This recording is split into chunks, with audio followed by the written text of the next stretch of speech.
ꯑꯩꯒꯤ ꯁꯔꯃꯣꯟ ꯑꯁꯤꯕꯨ ꯇꯥꯕꯤꯔꯤꯕ ꯑꯣꯖꯥꯁꯤꯡ ꯑꯃꯁꯨꯡ ꯏꯆꯤꯜ ꯏꯅꯥꯎꯁꯤꯡ ꯈ꯭ꯋꯥꯏ ꯄꯨꯝꯅꯃꯛꯄꯨ ꯉꯁꯤ ꯑꯃꯨꯛ ꯑꯅꯧꯕ ꯁꯔꯃꯣꯟ ꯑꯃꯒ ꯂꯣꯏꯅꯅ ꯃꯌꯥꯝꯕꯨ ꯑꯩꯈꯣꯏꯒꯤ ꯀꯟꯕꯤꯕ ꯃꯄꯨ ꯄ꯭ꯔꯚꯨ ꯖꯤꯁꯨ ꯈ꯭ꯔꯤꯁꯇꯒꯤ ꯃꯤꯡꯗ ꯈꯨꯔꯨꯝꯖꯔꯤ ꯏꯁꯣꯔꯒꯤ ꯋꯥꯍꯩ ꯄꯥꯊꯣꯛꯆꯒꯦ ꯇꯥꯃꯤꯟꯅꯁꯤ ꯃꯊꯤ ꯄꯟꯗꯨꯞ 6 ꯄꯗ 13 ꯑꯗꯨꯒ ꯅꯈꯣꯏꯅ ꯆꯔꯥ ꯍꯦꯟꯕ ꯃꯇꯝꯗ ꯑꯐ ꯁꯥꯖꯅꯤꯡꯕꯁꯤꯡꯒꯨꯝꯅ ꯑꯋꯥ ꯃꯥꯏꯊꯣꯡ ꯎꯠꯀꯅꯨ ꯃꯔꯝꯗꯤ ꯃꯈꯣꯏꯅ ꯆꯔꯥ ꯍꯦꯜꯂꯤ ꯍꯥꯏꯕ ꯃꯤꯁꯤꯡꯅ ꯎꯅꯅꯕ ꯃꯈꯣꯏꯅ ꯃꯥꯏꯊꯣꯡ ꯃꯛꯁꯤꯜꯍꯜꯂꯤ ꯑꯩꯅ ꯅꯈꯣꯏꯗ ꯊꯥꯡꯒꯩ ꯁꯦꯡꯅ ꯍꯥꯏꯔꯤꯕꯅꯤ ꯃꯈꯣꯏꯅ ꯃꯈꯣꯏꯒꯤ ꯃꯅꯥ ꯂꯣꯏꯅ ꯐꯪꯈ꯭ꯔꯦ ꯇꯥꯃꯤꯟꯅꯈ꯭ꯔꯕ ꯏꯕꯨꯡ ꯃꯍꯥꯛꯀꯤ ꯋꯥꯍꯩ ꯑꯁꯤ ꯇꯥꯖꯔꯤꯕ ꯑꯩꯈꯣꯏ ꯃꯌꯥꯝꯒꯤ ꯃꯊꯛꯇ ꯕꯣꯔ ꯄꯤꯅꯕꯤꯕ ꯑꯣꯏꯁꯅꯨ ꯑꯃꯦꯟ ꯉꯁꯤ ꯅꯨꯃꯤꯠ ꯑꯁꯤꯗ ꯑꯩꯒꯤ ꯁꯔꯃꯣꯟ ꯑꯁꯤꯒꯤ ꯍꯤꯔꯝ ꯑꯣꯏꯅ ꯊꯝꯖꯕ ꯑꯗꯨꯗꯤ ꯑꯩꯈꯣꯏꯅ ꯆꯔꯥ ꯍꯦꯟꯗꯨꯅ ꯍꯥꯏꯖꯕꯁꯤ ꯀꯔꯤꯒꯤꯅꯣ ꯑꯁꯨꯝꯅ ꯊꯝꯖꯕꯅꯤ ꯑꯩꯈꯣꯏꯅ ꯆꯔꯥ ꯍꯦꯟꯗꯨꯅ ꯍꯥꯏꯖꯕꯁꯤ ꯀꯔꯤꯒꯤꯅꯣ ꯃꯔꯨꯞꯁꯤꯡ ꯍꯧꯖꯤꯛ ꯑꯩꯅ ꯄꯥꯊꯣꯛꯆꯈ꯭ꯔꯕ ꯋꯥꯍꯩ ꯑꯁꯤꯗꯒꯤ ꯑꯩꯈꯣꯏꯅ ꯈꯪꯕ ꯌꯥꯏ ꯃꯗꯨꯗꯤ ꯆꯔꯥ ꯍꯦꯟꯗꯨꯅ ꯍꯥꯏꯖꯕꯁꯦ ꯉꯝꯃꯒꯗꯤ ꯍꯦꯜꯂꯨ ꯍꯥꯏꯕ ꯅꯠꯇꯦ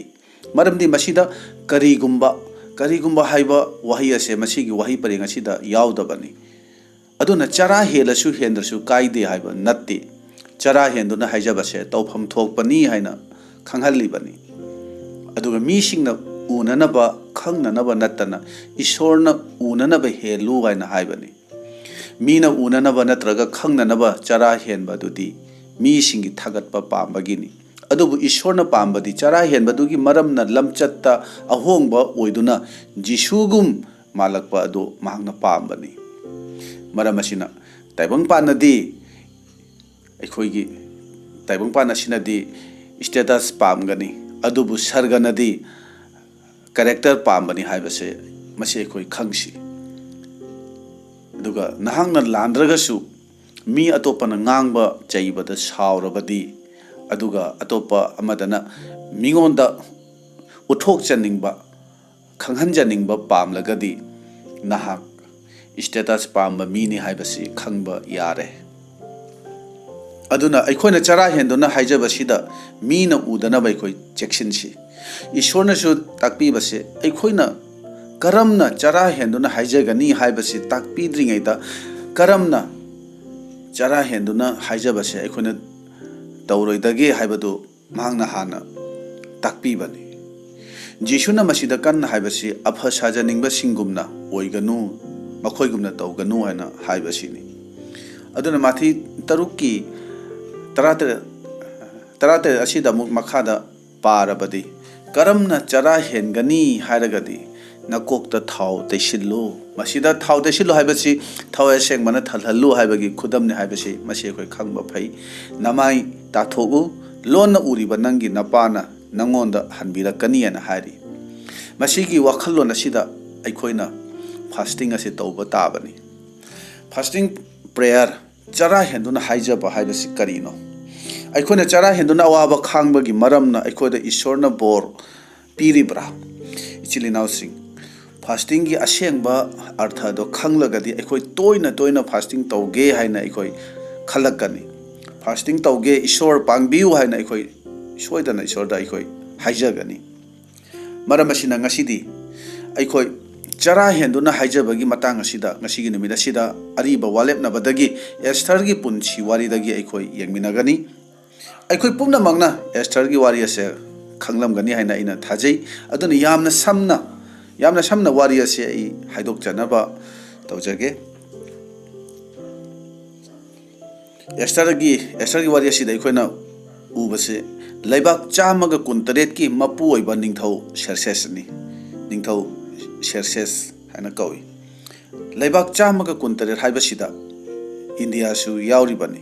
ꯅꯤꯡꯊꯧ ꯑꯁꯤꯅ ꯅꯨꯃꯤꯠ 130ꯅꯤꯒꯤ ꯍꯥꯏꯕꯗꯤ ꯊꯥ 6ꯀꯤ ꯑꯆꯧꯕ ꯆꯈꯥꯡ ꯑꯃ ꯄꯥꯡꯊꯣꯛꯄꯗ ꯂꯩꯕꯥꯛ ꯄꯨꯝꯅꯃꯛꯇꯒꯤ ꯂꯩꯕꯥꯛ ꯉꯥꯛꯄꯁꯤꯡ ꯃꯔꯨꯞ ꯃꯄꯥꯡꯁꯤꯡ ꯌꯥꯎꯈꯤ ꯃꯈꯣꯏꯁꯤꯡ ꯑꯗꯨꯒꯤ ꯃꯃꯥꯡꯗ ꯃꯍꯥꯔꯥꯅꯤ ꯕꯥꯁꯇꯤꯅ ꯍꯥꯏꯕꯗꯤ ꯅꯤꯡꯊꯧ ꯁꯦꯔꯁꯦꯁꯀꯤ ꯃꯥꯒꯤ ꯃꯍꯥꯔꯥꯅꯤ ꯕꯥꯁꯇꯤ ꯑꯁꯤꯅ ꯅꯤꯡꯊꯧꯒꯤ ꯍꯥꯏꯕ ꯏꯟꯗꯕꯒꯤ ꯃꯔꯝꯅ ꯅꯤꯡꯊꯧ ꯌꯥꯝꯅ ꯁꯥꯎꯕ ꯑꯃꯗꯤ ꯏꯀꯥꯏꯕ ꯃꯔꯝꯅ ꯕꯥꯁꯇꯤꯒꯤ ꯃꯍꯨꯠꯇ ꯖꯤꯍꯨꯗꯤ ꯅꯤꯡꯉꯣꯜ ꯑꯦꯁꯊꯔ ꯃꯣꯔꯗꯦꯀꯥꯏꯒꯤꯅ ꯃꯈꯨꯔꯥꯒꯤ ꯃꯆꯥꯅꯨꯄꯤ ꯑꯁꯤꯅ ꯃꯍꯥꯔꯥꯅꯤ ꯑꯣꯏꯅ ꯐꯝ ꯍꯥꯞꯈꯤꯕꯅꯤ अदुबु मोर्देकाईदी कोनुंगी मपानदा थोंगानदा फमदुना लेरम्मी एस्टरगी लाइरिक असि मतम चंगना फजन पाद्रिबा सिंगनदी अमुक्तंग फजन पाबिना बैना हाइजनिंगबनी मसी थवाइदा यामना कानागनी हाइबसे इना खंजबनी अदुना ईश्वरगी वाहिना हाइरी नोंग मनिंग थौना हमान कौबा नुपा अमबु लेबाक ngakpa angam athausingi makok oina pham thindokhi ningthogi athang matungina asigumba mi singna chatpa mafam pumnamakta mahaka thengna banatraga mahaka unaba mi khuding mangna khu khuda kunduna ikai khumnaba utkadobani adubu numit khudingi unari ba mor dekaidi haman bu non thadun ikai khumnaba utpado jihudi ama oibagi maramna mahangna tauramde maramdi ईश्वर नतना कनादसु Coke नोनगनु हाइबसी वायलिया थंगनी मसी मांगना ngakpani मसी वाफम जे मांगना खंगलबदा हाइबदी हमान खंगलबदा मांग मै होना सावरमी मदुदा हमान निंगथौद चतुना हाय हे निंगथौ अखोगी लेबाग असिदा जाति अमा Larry मखोइना अखोगी लेबाग की आइन सिंगाकते चन loan अमदी लिचत loan ngakte मखोगी ओइबा तोंगानबा अमा लैजै इनिंगथौना याबिरबदी याथंग अमा तौबीदुना मखोय से हातपना फै हाइदुना हमानना निंगथौदा हाइबनी खंदुना यंगबियो मी अमा खक्तगी मरमना जाति अपुंबदा अवाबसे तारिबनी हमानना हाइजबदो निंगथौना याबिखी अदुना निंगथौना मागी खुदोब अदुना चाजुम नमदुना चिठी अमा लैबाक चामगा कुंतरे छिनथुंगना हमानना थादोहनखी चिठी अदुगी मरोंदी नुपी अंगांग अहल नहा खाक्तना जिहुदी पुमनमक थासिगी लेबलिबा नुमित असिदा अमत्ता खाक्तना नुंगसीबा याउदना हातकदबनी मरमदी मखोय अखोयगी लेबाकी चन्ना लोन चत नीति नियम ngakte मखोयना तोंगानबा नीति नियम अमा ngai खंदुना यंगबियो अखोयसे यामना थुना थांगना कक्तुना हातकदौरबनी हाइबसे खंगलबदा मखोयसिंग अदुगी पुकनिंगदा करी फावरमगनी मोर्देकाईना मसीगी पावसे हेक ताबदा महंगना मफी सेगाइदुना मकोकता उत चाइखत्तुना कपलदुना निंगथौ कोनुंगी थोंगालदा फमदुना लैखि मसीगी पावसे कनागुंबा अमना एस्थरदा तमखि मसीगी वाफमची एस्थर मसामक्सु खंगलमद्री मोर्देकाईना कप्पगी मरमदो एस्थरना हंखि मदुदा मोर्देकाईना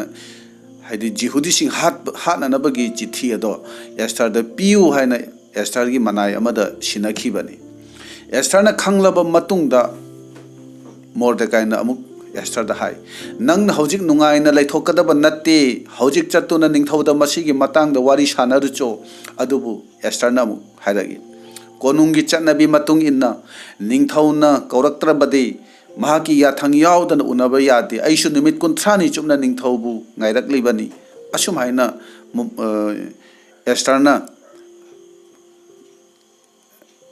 एस्टरना मोर्देकाईदा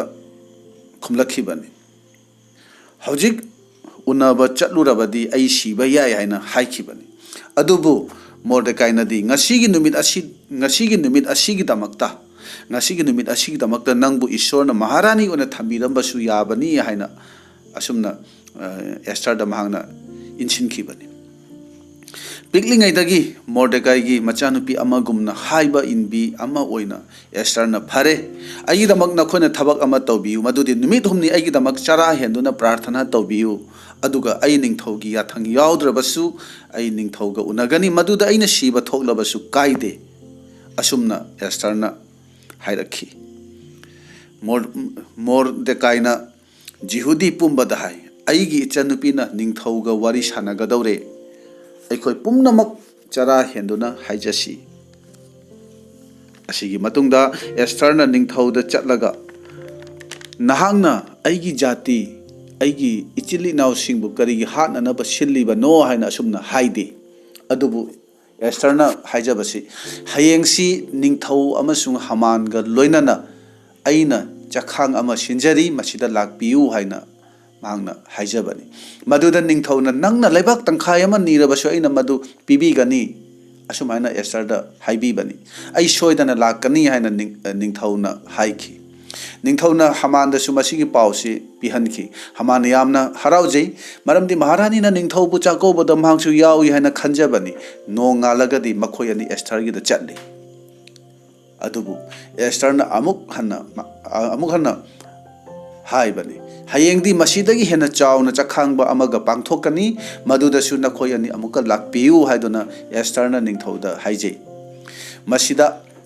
हमानना अमुक हेन यामना हराउजे अदुबु मखोय अनिना एस्टरगी दगी थोरकपद मपानदा लेरमलिबा मी पुमनमक्ति कोक नोनथादुना हमान अमदि निंगथौबु इकाई खुमनबा उतली अदुबु मोर्देकाइदी कोक नोनबगी थबक अदो तौबीदे मधु उबदा हमान मई होना सावनिंखी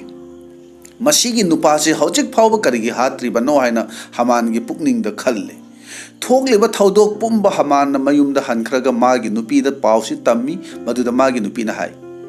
फुट यांखै वांगबा मिहात पुंग अमा सादुना हयेंगमक मोर्देकाइबु हाननबा निंगथौदा हाइजदुना थौरांग तौरो मसी हमान अफबा वाफमनि खंदुना महांगना मोर्देकाइबु हाननबा मिहात पुंग अमा साबा लोइखरे अदुबु यामना ngakpadi numit asigi numidang adu ningthauna tumba yaramde mahaki manaisingda lairik ama purago madu pau adu tumba yabra yengi haina manaisingda man haibani matang asida thawaya sengbagi thabagasi yengbiu manai aduna karamba lairik purakke haina haibabu chahi kharagi mamangda mordekai-na ningthaugi thawaibu mi kharagi makhuttagi kanbikhibagi wari isinkhiba lairik to oina purakpagi wani निंगथौगी मथवाई कनबीखिबगी वारी अदु मधु ताबदा Ningthou यामना ngakhi मी अदु कनानो हाइना हंगकपदा निंगथौना मोर्देकाइनी हाइना माना खंगबा ngamखि माकी दमंगसी फावबदा करिसु तौबीखिदे हाइबदुसु निंगथौना खंखि मतमदुदा हमानसु निंगथौदा मोर्देकाइगी मरमदा हाइना नबा निंगथौगी मनाक अदुदा यौरखि मदुदा निंगथौना हमानदा हंगे कनागुंबा अमना आइगी थवाइबु कनबीरबदी माकी दमक आइना करी करी तौफम थोई मदुदा हाइरिबो वाफम असे आइगी मरमदा ओइरमगनी खंदुना हमानदी खंजे माग यामना हराउजे अदुगा हमानना हाय इनिंगथौ अदुगुंबा मी अदुदी निंगथौगी फिजिया छेदहंदुना इनिंगथौगी सगोल अदु तोंगहंदुना इकाई खुमनबा उत्कदौबनी नंगना हारिबदुमक नंगना मोर्देकाइदा तौ हाइदुना हमानबु तौहनखि मोर्देकाइना फमलिबा निंगथौगी सगोलदो हमानना चिंगदुना मोर्देकाइबु थागत्तुना शहर सिनबा थुंगना हमानना लाउदुना पुबिरम्मि मपु इबुंगोना अखोई यक्नबा सिंगदा मसि तौबा ngambani हाइबसे अखोई खंगमिनसि हमान यामना इकाइबगा लोइनना मयुमदा हनखि नोंगालगदी निंगथौना हमानगा लोइनना अमुक एस्टरगिदा चाकौबदुदा चटले मदुदा निंगथौना एस्टरदा हाय नाहकना हाइजबा नाहकना निजबा पामबदो मदु निजरो मदुदा एस्टरना हाइजे इनिंगथौना ननाइगी मीसिंगबु लोइना हातननबा करिगी याथंग तौबिबनो अहाक अमदि आइगी मीसिंगबु हातनबगी दमकता करिगी योनथोकपिबनो आइगी पुनसिबु अमसुंग आइगी मीसिंगी पुनसिबु आइगोंदा पिनबियु हाइना हाइजबनी मसी ताबदा निंगथौना नंगी पुनसिबु पिनबियु हाइबसि करिनो हाइना हंखि मदुदा एस्टरना हाय निमित खरनिगी ममांगदा नाहकना चिठी अमा लेबाक सिनबा थुंगना थादोखि मदुदा आई अमसुंग आइगी मीसिंगबु हातननबा याथंग तौखि मदु ताबदा निंगथौना मदु कनाना तौबनो हाइदुन हंगि महक मसामक्ति मदु निंगसिंद्रे कनागी थौइनसिनो हाइना हंगबनी मदुदा एस्टरना मसीगी फत्रबा हमानसिना नि हाइना हाइखि मदु ताबदा निंगथौना यामना ngakladuna यामना सावरगा मफम अदुदगी थोखि मतम मदुदा हमानदी एस्टरगी मखोंग कोंदुना कनबिनबा हाइजरमी निंगथौना अमुक हन्ना चंगकपा मतमदा हमानना तौरमलिबा मतौदु उबदा एस्टरदा फत्तबा तौगे हाइना खनबा माले हाइना निंगथौना खल्लदुना हमानबु मपानदा पुथोहनखि मीसिंगना हमानबु मपानदा मकोक खुमजिंदुना पुथोखिबदुदा निंगथौना मिहात पुंगदो उखि मदु कनाना करिगिदमक साबनो हाइदुना निंगथौना हंगबदा मी अमना मोर्देकाइबु हातननबा हमानना साबनी हाइना खुमखि निंगथौना मफम असिदा हमानबु थौरी यान्दुना हातलु हाइना याथंग तौखि नुंसिजरबा चिलिनाउसिंग असुमना जिहुदी सिंगदो हिंखिबनी करिगिनो एस्टरना मखोयदा नुमित हुमनी चरा हेलु हाइना हाइबसे मी अयामबदा चरा हेंदुना हाइजबसे करिगिनो हाइना हंगलबदी चरा हेंदुना ईश्वरगी दम अवाब खांगबनी हाइना खुमकनी मदुदा प्रार्थना तौबदा पाखुंबिगनी हाइना mi ayamana masi thajabani adubu ngasisu jehudi singda chara henduna haijabase karigino haina hanglabadi nolukpa oinabani haina makhoina khumakani aduna ejara pandum nipan pada kun mathoi adudadi asumna hairi aina ahaba turel mapanda chara henduna haijabagi mapana ishorgi mangda noluk chanaba tausi haiduna sandokhi hairi aduna chara henbadu maru nati adubu chara henduna haijabagi mapana aikoina noluk pasini marudi adu mathangda amuk ahanba ningthauron pandu kunma thoigi pada kunma pan adu de yenglabadi aikoina uri ahabhariba ningthawase mahaki nupi jejebel na inchinduna maichau singbu hatpada pap tawbada lai murti latpada mapa leitraba yamna tukachaningai oiba mawongda macha phawba bali tawduna lai murti da kathohanba ningthawni adubu Elijah na makhoi anigi mathakta mapui bongona warakadaba adugi matangda haidoki madu tabada ningthau ahabna in manba phi shet aduna chara henduna ishorda kaptuna haijaba hawi madu ubada mapu ibungona Elijah da ha yengu ahabna aigi imangda marai haigatpa ngamdana nolukna leirabanina aina mabu kanbigani marup sing Esther gi matamda jihudi singbu kanbikhibagi maramdi makhoi pumna makna in manba phi shetuna makokta uphul chaikhatuna kaptuna chara henduna ishor gi mangda makhoina noluk chakhibani chilinaw sing aikoigi prarthana ayambagi paukhumje akoina aikoigi prarthana ayambagi aikoigi paukhumje karigi phangdabano hana haragadi napalgi aikoigi nungda aikoida leiro napal asigi maramnani aduga mu yasaya pandup yankhai nipan gi pada mari aduda yengu nakhoina khatna ba yeda na ba chara heli phattabagi khutumna sunabagi damak masida ishorna khanghan basidi nakhoina chara hen baduda napal tawba oina ui haina haibani ajena fasting gi matang da haibasidi mi kharamadi chara hen base ai isa gi natan ishor gi damak ta hen bagumna khallian haibani aduna ishorna hairi ai khoi gi nungda kalakpa yengthiba leiragadi fasting gi artha amata leitre thawai gi pangal phangba yaroi hakchang mayeng tana na ba fasting tawbo oina thokani aduna chara henma matam asida ai khoi gi nungda anoba khusem anoba thamoi oihan biu haiduna prarthana ai khoi tausi ai gi amot pa sengdok piu aina ai khoi haijasi David na Bathsheba da pap taurabada Nathan na laktuna David pu ishor gi wayen adu khanghanba matam aduda David na di phi shagai ba setuna uphul chaikhatuna kaptuna ishor da aina pap taukhre aingonda anoba thamoi ama pibiu aran khubam gi harau nungai badu amuk hana pibiu haina haijaki aise amot pa thamoi amot pa pungning oire haina David na khangjakhibani aikhoidi selfish ki wakhalda aigi kanaba oijaba phangnabagi wakhalda fasting tawbana ayambani kristagi oiba pugninga do aikhoigi oinanaba chara henduna aikoi haijaba tabani aduna pakhon chatpachingi thabak pandup anigi padan nifu taru aduda yenglabadi maduda hairi thajaba mayamado makhoi punna nungsinana pugning tinana harauna amadi iting tingna makhoi chamin narami makhoi kalakpa napal amata yauramde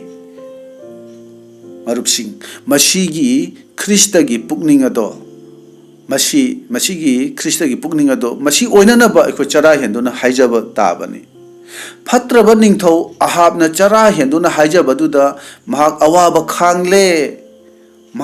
khangle haina ishorna haidi adubu aigi mangda no lukchare haina ishorna haibani aduna magi matamda aina tahangadaba awaba se nanghalaroi magi machagi haktakta nanghangani haina haibani aduna chara henduna haijabagi mapana asuk sathi khraba phatraba ningthau asigi damak achuk chawba thaujal ishorna utpiragadi ishorgi macha oriba aikhoigi damaktadi ishorna tobiroi daba kari leiri marup sing Ningthau Jehoshaphat na chara henduna haijabagi mapana magi yeknaba ningthau singdagi masabu kanjaba ngamkhibani chara henba haibasidi aigi khangjaba aigi haijaba aigi tawba ngamba pumna magado langthokpa thadokjabaduni aduga ishorda surrender tawbaduni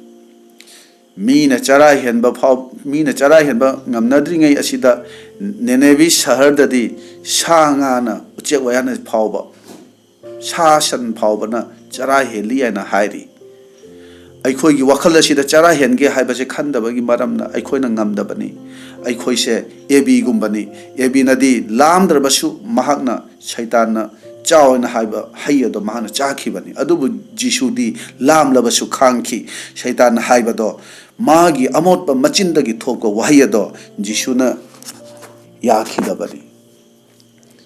Esther na Jehoshaphat na Daniel na Nineveh gi mising na hingkhibagi maramdi makhoina ishwar gi mangda noluk chakhibagi maram na makhoi hingkhibani adubu yamna hai singbani haina khanjaba tawba ngambani haina khanjaba singdi nolukpasu haite prarthana tawduna nolukpa oinana basu ishwar da makhoina changjade adubu mathakta palliba ishwar gi mi sing ningthau sing maichau sing asinadi makhoi gi hai singba plan na chingba pumnamak thadoklaga ishwar bu makhoina kaujakhibani aduna aikhoina tawpham khangrabadi chara henduna haijaduna isana nolukchaduna ishwar da lambi takpinaba aikhoi haijasi aduna jisuna haidi kanagumba amana thawai asengbagi mayokta wa nganglabadi mahakpu kokpiroi adubu migi machanipa adugi maramda ngangbadi kokpigani ana hairi jisuna matang asida haibase aibudi ngangba cheiba yagani haibagi ayabado piribra masi khanthaningai ni aikhoi isana thawai da hangba yaba wahangni masi thawai asengbagi mathakta karimata nganganu aduga aigi ithakta ngangbadudi ngangu haribasi karigino thawai asengmana pumna magra prabhu nahakti karisu nattabra haina jisuda hangdurabadi mahangna hoi aidi karisu natte haina khumakani haibase aina khanjabani aikhoi jisugumna aidi karisu natte nakhoina hainingba hayu ngangningba ngango haina aikhoi haiba ngamladra aikhoi jisugumna oiba ngamladra nakhoina hainingba hayu nakhoibu aina ngakpigani haibase aikhoi ngamladra marupsing chara henbada taibang panbagi dama khallaga henba nattana jisugumna tonthaba nolukpa minaigi punsi mariala do oiba ngamnana ba chara hensi aikoi haijasi taibang panbagi oiba pukning na engonda thanna leiragadi aina karamna atonba nolukpa zero gi punsi mariala do oiba ngamgani aina zero oidragadi ishwar gi thawai du karamna engonda karamna changakani aduna fasting gi matamda aikhoi nungi napal nungsidaba kalakpa mihauba asi pumba thadokpa ngamnanaba aikhoi haijasi polna magi thaugaladu haudringai gi mamangda mahangna chahi ahum chupna lamjau lamhangda chattuna atonba nolukpa punsido hana mahangna oikhibani jisuda mi singna ngangba chaiba noknaba matamda makhoibu ngakpi khiba mahangna kanada su haidoktana tuminna laikhibado adugumna aikhoi tuminna leiba ngamladra wakhal tominasi aduna Philippiya pandup anigi pada taruk asidagi aikhoi yengsi ibungona ishwar gi mongda leirabasu ishwar ga manaba oiba du chena paigadaba oina singthan nade aduba minai gi mong lauduna mioiba ga manaba oiduna ibungo masa mathantabu sangdokchare aduga ibungo bu sajatta mioibagumna ure amasung ibungo na siba phawba hoi cross ta siba phawba ilaktuna ibungo masa mathanta nolukchare maram madugi damak ishorna su ibungo bu wangna thangat pidore ming khudingi mathak oiba ming ado ibungo da pinabire marupsing ishorna mahaki machanupani haidona jisu bu sargada hekta lokhatpa natti adubu nolukpa punsi oibagini jisuna asuki matik nolukchakhi madudi mahakna masabu mina ngangba chaiba noknaba yajakhi aina waroba tawroi haina haikhi adubu thawai asengbagi mayoktadi ngangba se mahakna yabikhidabani aikhoina su kana gumbamna aikhoida jisugi mingda nganglakpa cherakpada chanbiduna aigi ishorda ngangbiganu chaibiganu aingonda nakhoina ngangningba chainingbado ngangbiu ai saude haina haiba ngamladra ꯑꯩꯈꯣꯏꯅ ꯈꯪꯉꯤ ꯑꯔꯤꯕ ꯋꯥꯂꯦꯞꯅꯕꯁꯤꯗ ꯒꯣꯂꯤꯌꯠꯅ ꯃꯄꯨ ꯏꯕꯨꯡꯉꯣꯕꯨ ꯆꯩꯕ ꯅꯣꯛꯅꯕ ꯃꯇꯝ ꯑꯗꯨꯗ ꯗꯥꯕꯤꯗꯅ ꯃꯥꯒꯤ ꯊꯃꯣꯏ ꯀꯥꯏꯈꯤꯕꯅꯤ, ꯃꯍꯥꯛ ꯁꯤꯕ ꯀꯤꯈꯤꯗꯕꯅꯤ꯫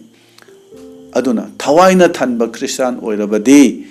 ꯃꯍꯥꯛ ꯃꯁꯥꯒꯤ ꯃꯤꯡꯆꯠ ꯊꯤꯕꯗ ꯅꯨꯡꯉꯥꯏꯇꯕ ꯇꯧꯔꯣꯏ, ꯑꯗꯨꯕꯨ ꯏꯁꯣꯔꯒꯤ ꯖꯤꯁꯨ ꯈ꯭ꯔꯤꯁꯇꯒꯤ ꯃꯤꯡꯆꯠ ꯊꯤꯍꯜꯂꯕꯗꯤ ꯃꯍꯥꯛꯅ ꯀꯩꯗꯧꯉꯩꯗꯁꯨ ꯈꯥꯡꯕ ꯉꯝꯂꯣꯏ꯫ ꯑꯁꯤꯅꯅꯤ ꯑꯩꯈꯣꯏꯅ ꯄ꯭ꯔꯚꯨꯒꯤ ꯍꯥꯏꯖꯕꯗ ꯅꯍꯥꯛꯀꯤ ꯃꯤꯡ ꯑꯁꯦꯡꯕ ꯑꯣꯏꯁꯅꯨ ꯍꯥꯏꯅ ꯑꯩꯈꯣꯏꯅ ꯍꯥꯏꯖꯕꯗꯨ꯫ ꯃꯔꯨꯞꯁꯤꯡ, ꯑꯩꯈꯣꯏ ꯏꯁꯥꯁꯦ ꯑꯇꯣꯟꯕ ꯅꯣꯂꯨꯛꯄ ꯄꯨꯟꯁꯤ, ꯑꯇꯣꯟꯕ ꯊꯋꯥꯏꯗꯨ ꯑꯣꯏꯔꯕ꯭ꯔꯥ ꯋꯥꯈꯜ ꯇꯧꯁꯤ꯫ ꯂꯝꯕꯤꯗ ꯀꯔꯤꯗ ꯃꯤꯅ ꯈꯖꯤꯛ ꯎꯁꯤꯠꯇꯕ ꯃꯑꯣꯡ ꯑꯃ ꯇꯧꯔꯛꯄꯗ ꯏꯁꯥꯕꯨ ꯀꯟꯇ꯭ꯔꯣꯜ ꯇꯧꯕ ꯉꯝꯗꯕ ꯃꯤꯗꯣ ꯑꯗꯣꯝꯁꯨ ꯑꯣꯏꯔꯤꯕ꯭ꯔꯥ? ꯊꯋꯥꯏꯅ ꯊꯟꯕ ꯑꯣꯏꯅꯕꯒꯤꯗꯃꯛꯇ ꯖꯤꯁꯨꯒꯤ ꯅꯣꯂꯨꯛꯄ ꯄꯨꯟꯁꯤꯗꯣ ꯍꯥꯟꯅ ꯇꯝꯖꯅꯕ ꯑꯩꯈꯣꯏ ꯍꯣꯠꯅꯔꯁꯤ꯫ ꯑꯗꯨꯅꯅꯤ ꯖꯤꯁꯨꯒꯤ ꯑꯍꯥꯟꯕ ꯇꯝꯕꯤꯕꯗ ꯊꯋꯥꯏ ꯇꯣꯟꯕꯁꯤꯡꯗꯨ ꯌꯥꯏꯐꯕꯅꯤ, ꯃꯔꯝꯗꯤ ꯁꯔꯒ ꯂꯩꯕꯥꯛ ꯑꯗꯣ ꯃꯈꯣꯏꯒꯤꯅꯤ ꯍꯥꯏꯅ ꯍꯥꯏꯕꯅꯤ꯫ ꯃꯔꯤꯌꯥꯝꯅ ꯖꯤꯁꯨꯕꯨ ꯃꯤꯔꯣꯟꯕ ꯃꯇꯝꯗ ꯑꯦꯂꯤꯖꯥꯕꯦꯠꯅꯁꯨ ꯖꯣꯍꯥꯟꯕꯨ ꯃꯤꯔꯣꯜꯂꯤꯉꯩꯗ ꯃꯔꯤꯌꯥꯝꯅ ꯑꯦꯂꯤꯖꯥꯕꯦꯠ ꯎꯅꯕꯗꯨꯗ ꯍꯥꯏꯕꯅꯤ, ꯏꯕꯨꯡꯉꯣ ꯃꯍꯥꯛꯅ ꯃꯅꯥꯏ ꯅꯨꯄꯤꯒꯤ ꯇꯣꯜꯂꯕ ꯐꯤꯕꯝꯗ ꯌꯦꯡꯊꯕꯤ꯫ ꯃꯔꯤꯌꯥꯝꯅ ꯅꯣꯂꯨꯛꯄꯤ ꯑꯃꯗꯤ ꯑꯁꯦꯡꯕꯤ ꯑꯣꯏꯕꯒꯤ ꯃꯔꯝꯅ ꯃꯄꯨ ꯏꯕꯨꯡꯉꯣꯅ ꯃꯍꯥꯛꯀꯤ ꯃꯆꯥꯅꯨꯄꯥꯕꯨ ꯃꯔꯤꯌꯥꯝꯒꯤ ꯒꯔꯚꯗ ꯃꯤꯔꯣꯜꯍꯟꯈꯤꯕꯅꯤ꯫ ꯑꯗꯨꯅ ꯐꯥꯁꯇꯤꯡ ꯇꯧꯕꯁꯦ ꯍꯝꯕꯜ ꯑꯣꯏꯅꯕꯅꯤ, ꯃꯗꯨꯒꯤꯗꯃꯛ ꯄꯥꯡꯕꯤꯌꯨ ꯍꯥꯏꯅ ꯑꯩꯈꯣই ꯏꯁꯣꯔꯗ ꯍꯥꯏꯖꯕ ꯇꯥꯏ꯫ ꯄ꯭ꯔꯚꯨꯗꯤ ꯑꯩꯒꯤ ꯄꯥꯡꯕꯤꯕ ꯃꯄꯨꯅꯤ, ꯃꯤꯅ ꯑꯩꯉꯣꯟꯗ ꯀꯔꯤ ꯇꯧꯒꯗꯒꯦ ꯍꯥꯏꯕꯗꯣ ꯑꯁꯨꯝꯅ ꯃꯤꯅ ꯑꯩꯉꯣꯟꯗ ꯀꯔꯤ ꯇꯧꯔꯒꯗꯒꯦ ꯍꯥꯏꯗꯨꯅ ꯏꯕ꯭ꯔꯤꯌꯗ ꯍꯥꯏꯕꯅꯤ꯫ ꯑꯩꯈꯣꯏꯕꯨ ꯄꯥꯡꯕꯤꯕꯗꯣ ꯁꯔꯒ ꯑꯃꯁꯨꯡ ꯄ꯭ꯔꯤꯊꯤꯕꯤꯒꯤ ꯃꯄꯨꯅꯤ, ꯑꯗꯨꯅ ꯑꯩꯒꯤ ꯑꯣꯏꯕ ꯍꯩꯁꯤꯡꯕ ꯇꯧꯕ ꯉꯝꯕ ꯄꯨꯝꯅꯃꯛ ꯊꯥꯗꯣꯛꯂꯦ ꯍꯥꯏꯔꯒ ꯄꯨꯝꯅꯃꯛꯄꯨ ꯑꯣꯏꯊꯣꯛꯍꯟꯕ ꯉꯝꯕ ꯏꯁꯣꯔꯒꯤ ꯊꯋꯥꯏ ꯑꯁꯦꯡꯕꯗꯣ ꯊꯜꯍꯟꯕꯤꯌꯨ ꯍꯥꯏꯗꯨꯅ ꯑꯩꯈꯣꯏꯅ ꯆꯔꯥ ꯍꯦꯟꯗꯨꯅ ꯍꯥꯏꯖꯕꯁꯤꯗ ꯏꯁꯣꯔꯗ ꯑꯩꯈꯣꯏ ꯅꯤꯁꯤ꯫ ꯃꯍꯥꯛꯅ ꯆꯪꯉꯛꯄ ꯌꯥꯅꯕ ꯂꯝꯕꯤ ꯑꯗꯣ ꯑꯩꯈꯣꯏ ꯁꯦꯝꯁꯤ, ꯑꯇꯣꯟꯕ ꯅꯣꯂꯨꯛꯄ ꯄꯨꯟꯁꯤꯗꯣ ꯑꯩꯈꯣꯏ ꯅꯤꯖꯁꯤ꯫ ꯃꯁꯤꯒꯤ ꯅꯣꯂꯨꯛꯄ ꯄꯨꯟꯁꯤꯁꯦ ꯐꯪꯖꯅꯕꯒꯤꯗꯃꯛ ꯑꯩꯈꯣꯏꯅ ꯃꯃꯜꯁꯨ ꯄꯤꯕ ꯇꯥꯕꯅꯤ꯫ ꯑꯄꯪꯕꯤ ꯂꯩꯁꯥꯕꯤ ꯃꯉꯥ ꯑꯗꯨꯗ ꯆꯠꯂꯨ, ꯊꯥꯎ ꯂꯩꯔꯨꯆꯣ ꯍꯥꯏꯅ ꯍꯥꯏꯈꯤꯕꯅꯤ꯫ ꯏꯁꯣꯔꯒꯤ ꯊꯥꯎ ꯅꯣꯏꯕꯤꯕ ꯑꯗꯨꯒꯤꯗꯃꯛ ꯆꯔꯥ ꯍꯦꯟꯗꯨꯅ ꯈꯨ ꯈꯨꯗꯛ ꯀꯨꯟꯗꯨꯅ ꯊꯃꯣꯏ ꯊꯨꯒꯥꯏꯖꯗꯨꯅ ꯍꯥꯏꯖꯕ ꯇꯥꯏ꯫ ꯏꯁꯣꯔꯒꯤ ꯂꯝꯕꯤ ꯑꯁꯦ ꯑꯍꯥꯟꯕꯗꯗꯤ ꯆꯠꯄꯗ ꯍꯛꯆꯥꯡꯒꯤ ꯑꯣꯏꯅ ꯈꯔꯗꯤ ꯋꯥꯏ, ꯑꯗꯨꯕꯨ ꯏꯁꯣꯔꯒꯗꯤ ꯑꯩꯈꯣꯏꯒ ꯎꯅꯍꯜꯂꯤ, ꯃꯁꯤ ꯑꯩꯈꯣꯏ ꯅꯤꯡꯁꯤꯡꯁꯤ꯫ ꯏꯖꯤꯞꯇꯒꯤ ꯀꯦꯅꯥꯟ ꯌꯧꯕ ꯈꯣꯡꯆꯠꯇ ꯏꯖꯔꯦꯜ ꯃꯆꯥꯁꯤꯡꯅꯗꯤ ꯏꯁꯣꯔꯒꯤ ꯑꯉꯛꯄ ꯊꯕꯛ ꯃꯌꯥꯝ ꯑꯃ ꯎꯕ ꯐꯪꯈꯤ, ꯑꯗꯨꯕꯨ ꯍꯛꯆꯥꯡꯅ ꯑꯋꯥꯕ ꯀꯌꯥ ꯈꯥꯡꯖꯈꯤꯕ ꯏꯁꯣꯔꯒꯤ ꯃꯆꯥꯁꯤꯡꯒꯤꯗꯃꯛꯇ ꯑꯋꯥꯕ ꯈꯥꯡꯖꯈꯤꯕ ꯃꯧꯁꯤꯗꯤ ꯑꯉꯛꯄ ꯊꯕꯛꯁꯤꯡ ꯑꯗꯨꯗ ꯄꯦꯟꯊꯣꯛꯇꯨꯅ ꯃꯍꯥꯛ ꯂꯩꯈꯤꯗꯦ꯫ ꯏꯁꯣꯔꯕꯨ ꯃꯃꯤꯠꯃꯛꯅ ꯎꯖꯒꯦ ꯍꯥꯏꯖꯗꯨꯅ ꯃꯍꯥꯛꯅ ꯏꯁꯣꯔꯕꯨ ꯎꯈꯤ, ꯏꯁꯣꯔꯒꯤ ꯃꯥꯡꯗ ꯂꯦꯞꯇꯨꯅ ꯋꯥꯔꯤ ꯁꯥꯅꯈꯤ꯫ ꯑꯗꯨꯅ ꯑꯩꯈꯣꯏꯁꯨ ꯑꯩꯈꯣꯏꯅ ꯑꯣꯏꯔꯤꯕ ꯊꯋꯥꯏꯒꯤ ꯐꯤꯕꯝ ꯑꯁꯤꯗ ꯄꯦꯟꯊꯣꯛꯇꯨꯅ ꯇꯨꯃꯤꯟꯅ ꯂꯩꯊꯣꯛꯄ ꯅꯠꯇꯅ ꯏꯁꯣꯔꯗ ꯍꯦꯟꯅ ꯍꯦꯟꯅ ꯅꯛꯁꯤꯟꯗꯨꯅ ꯊꯋꯥꯏꯒꯤ ꯑꯣꯏꯕ ꯈꯣꯟꯖꯦꯜꯗꯨ ꯌꯥꯝꯅ ꯁꯦꯡꯅ ꯇꯥꯕ ꯐꯪꯖꯅꯅꯕ ꯆꯔꯥ ꯍꯦꯟꯗꯨꯅ ꯍꯥꯏꯖꯗꯨꯅ ꯅꯣꯂꯨꯛꯄ ꯄꯨꯟꯁꯤ ꯑꯣꯏꯅꯅꯕ ꯍꯣꯠꯅꯔꯁꯤ꯫ ꯇꯥꯃꯤꯟꯅꯈ꯭ꯔꯕ ꯏꯕꯨꯡꯉꯣ, ꯃꯍꯥꯛꯀꯤ ꯋꯥꯍꯩ ꯑꯁꯤ ꯇꯥꯖꯔꯤꯕ ꯑꯩꯈꯣꯏ ꯃꯌꯥꯝꯒꯤ ꯃꯊꯛꯇ ꯏꯕꯨꯡꯉꯣꯅ ꯕꯣꯔ ꯄꯤꯅꯕꯤꯕ ꯑꯣꯏꯔꯁꯅꯨ꯫ ꯑꯥꯃꯦꯟ꯫